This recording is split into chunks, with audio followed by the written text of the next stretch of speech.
क्या आपको मालूम है ऐसी कौन सी बोन है जो ऑटोमेटिकली ब्रेक हो जाने का डर होता है और किन लोगों में होता है? ये बात मैं क्यों करने जा रहा हूँ, क्योंकि हमारा इससे पहले लेक्चर हुआ था फ्रैक्चर के ऊपर।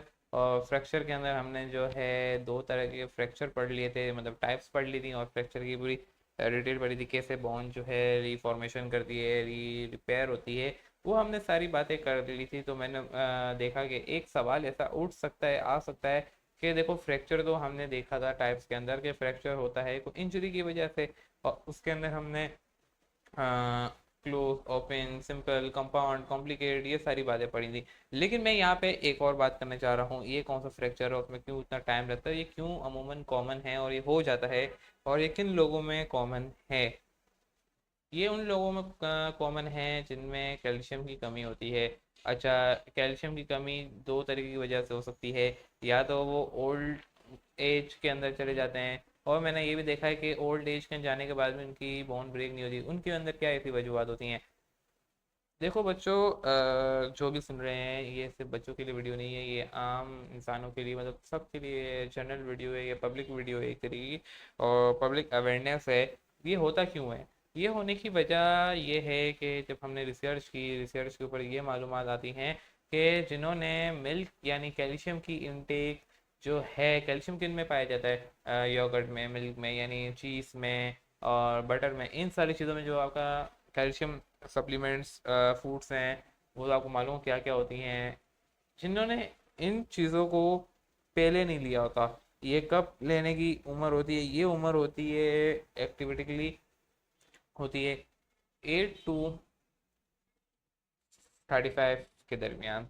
जिन्होंने 35 या 40 तक ले लिया, ये 8 से 35 40 के दरमियान ले लिया, 8 8 साल के बच्चों से लेके 35 की उम्र तक, या इससे ज़्यादा और आगे चले जाए 40 तक के ले लिया, एक लिमिट तक लिया। और जो उनको इनटेक करनी थी कैल्शियम की, जो एक एवरेज अमाउंट इनटेक होनी चाहिए थी पर डे, वो उन्होंने डेली ली 45 ईयर तक पहुंचने तक, सॉरी 40 तक पहुंचने का, 35 तक पहुंचने पे जो इन्होंने ली, 8 साल से स्टार्ट किया और 35 पे पहुंचे या 40 तक पहुंच गए, इस तरीके लेते रह गए, तो इनकी हड्डियां मजबूत हो जाती हैं।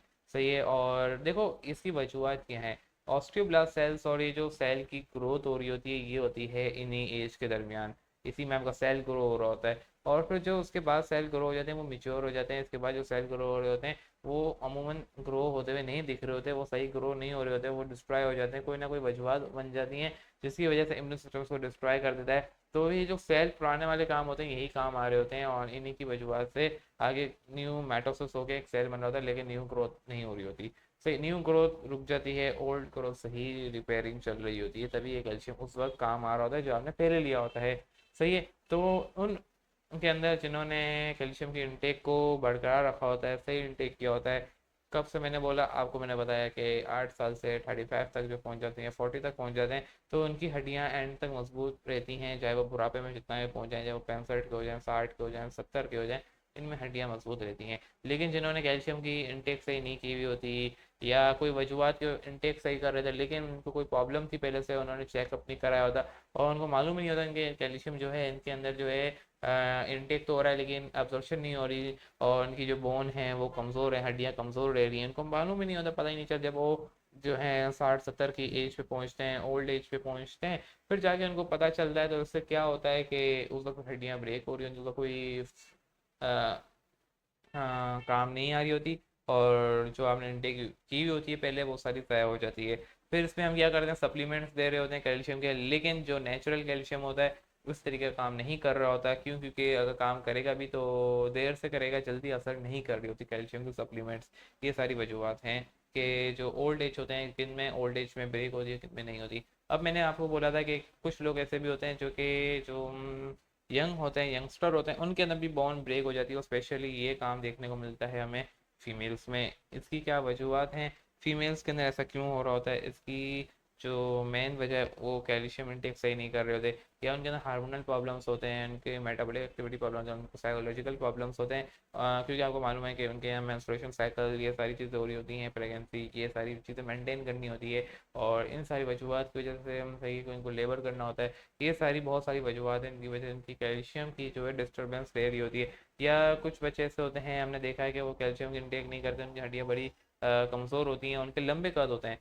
उनमें यही वजूहत होती हैं कि उनकी जो हड्डियां हैं वो ग्रो कर जाती हैं। अब वो ग्रो क्यों एकदम लंबे क्यों हो जाते हैं, उनकी एक वजूहत ये है कि उनके अंदर जो है ग्रोथ हार्मोन ज़्यादा रिलीज हो रहा होता है, कैल्शियम के अंदर कम होता है, तो हार ग्रोथ हार्मोन ज़्यादा रिलीज होगा। ये हमने हार्मोनल सिस्टम के अंदर पढ़ा हुआ था। तो उससे क्या होगा कि ना वो लंबे हो जाते हैं, उनकी हड्डियाँ कमज़ोर होती हैं, वो पतले होते हैं लेकिन लंबे होते हैं। लेकिन बाद में क्या है, हड्डियाँ वो तो जो लंबी हड्डियाँ होती हैं काम किसकी, जब वो मजबूत ही नहीं रहती। तो लंबी हड्डियाँ मजबूत नहीं होती। भले आप जो है नॉर्मल साइज़ के हो, इतना लंबे होने की ज़रूरत नहीं है, लेकिन साथ में क्या है कि हड्डियों को मजबूत होना ज़रूरी है। तो कैल्शियम की सही इनटेक होनी चाहिए। अगर आपकी सही इनटेक होगी तो चाहे आप यंगस्टर हैं या ओल्ड एज में पहुंच जाते हैं तो आपकी हड्डियाँ मजबूत रहती हैं, यंगस्टर में भी रहेंगी और इंशाल्लाह ओल्ड एज में भी रहेंगी। लेकिन इनकी ओल्ड एज में नहीं है या इनको ये प्रॉब्लम है तो कोई हल नहीं है, बस एहतियात की ज़रूरत है। और कैल्शियम सप्लीमेंट इनटेक जो है लाजमी लेनी चाहिए। और जो है हड्डियों को मजबूत रखने के लिए जो एक्टिविटीज़ जो होती हैं वो करनी चाहिए, जो भी डॉक्टर आपको सजेस्ट करता है उन सब पे अप्लीमेंट करना ज़रूरी है। सजेशंस पे अगर रहेंगे तो फिर जो है होगा, वरना एक वक्त ऐसा भी आता है कि हड्डियाँ काम करना भी छोड़ देती हैं। बल्कि अगर वो जो है, हमने अक्सर केस ऐसे देखे हैं, पेशेंट्स देखे हैं, हमने रिसर्चेस किए हैं, जब रिसर्च की हमने ऐसे पेशेंट्स भी देखे हैं जिनके फ्रैक्चर नहीं हुआ होता बल्कि हड्डियाँ काम करना छोड़ देती हैं। वो कहते हैं डॉक्टर साहब कि ये जो हड्डी है ये काम नहीं कर रही, मतलब ऐसे ही हिल रही, जो लटक रही होती है। हमने देखा होगा ना, कहना कैसे इतना तार लटक रहा होता है, एक डंडी लटक रही होती है। हमने देखा होगा जब बांध दो, और समझ रहे हो मैं क्या कहना चाह रहा हूँ। तो वैसा मामला भी हो जाते हैं। और हम जो है एक अगर उस लटकने वाले हड्डी को एक दफ़ा भी मोड़ेंगे, वो हड्डी ऑटोमेटिकली वहीं से हट जाती है अपनी जगह से। वो मतलब एंड होता है, उस हड्डी का फ्रैक्चर नहीं हुआ होता, बस वो हमें मोड़ने का, फिजिकली हमें उसके अंदर एक्शन करने का इंतज़ार होता है। ना हम उसके अंदर कोई ऑपरेशन कर सकते हैं, कुछ भी नहीं कर सकते। इसका हल यही है कि फिर बंदा व्हील चेयर पे आ जाता है और कोई हल नहीं होता। वो एक तरीके से हड्डी काम करना ही छोड़ देती है, ना उसके अंदर सफिशिएंट रहती है, ना उसके अंदर पेन होता, कुछ भी नहीं होता। ये वो वाली हड्डी का मामला भी हो जाते हैं अक्सर, और हमने देखे हैं। तो कैल्शियम की अगर अभी से आप इनटेक सही करेंगे तो ही आगे जाके ये आगे काम आएगी, वरना फिर मामला आपके सामने हो सकते हैं। तो अगर आपको वीडियो अच्छी लगी हो, लाइक करें और उसको ज़्यादा से ज़्यादा शेयर करें, क्योंकि ये पब्लिक अवेयरनेस है। और मेरा नाम है अमान। अल्लाह हाफिज़।